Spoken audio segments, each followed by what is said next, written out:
Many of us are being won over by the argument that our old appraisal schemes don't really work. But when we look at an alternative, we come up against the same dilemma. How can we create a coaching culture? How can we go from feedback being something that happens once a year because we have a form that needs to be completed to frequent check-ins and a culture of feedback? Here are 3 approaches that can help. Number 1, don't hang on to any elements of the old appraisal system. One of the most common mistakes we see are HR teams trying to hold on to the old system whilst encouraging the move to coaching and frequent check-ins. They retain the annual cycle, the end-of-year reforms, sometimes even the ratings, and then try and layer regular feedback and coaching over the top. And you can understand why they adopt this approach, because it feels less scary if they can point to the incremental nature of the change. But rarely do we see frequent check-ins become the norm whilst they cling to the old structures. If the old structure remains intact, the focus on the check-in gets lost. Managers continue to see performance management as a formal process that they have to do at certain points in the year. Completing their forms and giving out ratings remain the key outputs. HR teams that have the courage to start from scratch are typically more successful, as new behavioural patterns can be formed without the temptation to slip back into the old.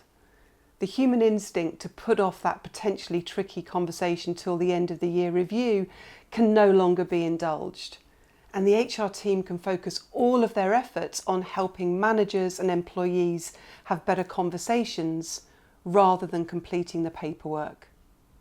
Have the confidence to completely get rid of the old and build the new from scratch.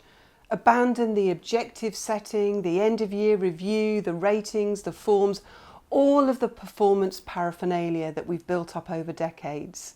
Have the courage to adopt a minimalist approach that says the only thing that helps people to improve performance is to have great and frequent conversations, and keep this as the focus. Secondly, help managers to ask good questions.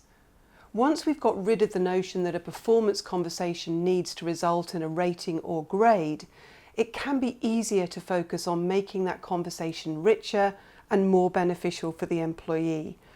At EY, they realised that it was the managers who asked more and better questions who tended to have the higher performing teams. They focused their efforts on helping managers to lead with questions, even just one question, before they went back to their default style. At Patagonia, they gave managers tips to help their teams think about how they could go further through reflecting on what they'd learned. Questions like, knowing what you know now, how would you stretch that particular goal? In our Conversations Toolkit, we've given you lots of questions that can help managers with performance or career coaching. Sometimes just giving them these questions can be all the support they need. You can find the link to the Conversations Toolkit in the post. And thirdly, help employees to own their own performance. Another key element of a coaching and feedback culture is that feedback is led by the employee rather than driven by the manager. And this works really well because employees get the conversation they need at the time they need it, rather than at a set time and date. The team leader has less to think about and plan and just needs to ensure they respond to what their team needs. And the quality of the conversation is so much better if led by the employee because the dynamic has changed. It's changed from being like an end of school report where you sit the employee down and give them your thoughts on how they have performed, or even worse, an end of year rating, where they get defensive and anxious, and instead it's moved to a situation where they're owning it for themselves. They're more curious, they lean into it, and are more open to the feedback as a result. So start to build a coaching and feedback culture by getting rid of the procedures that get in the way, such as ratings and annual reviews. Equip and encourage managers to get better at asking rather than telling, and help employees to own it. Thanks for watching.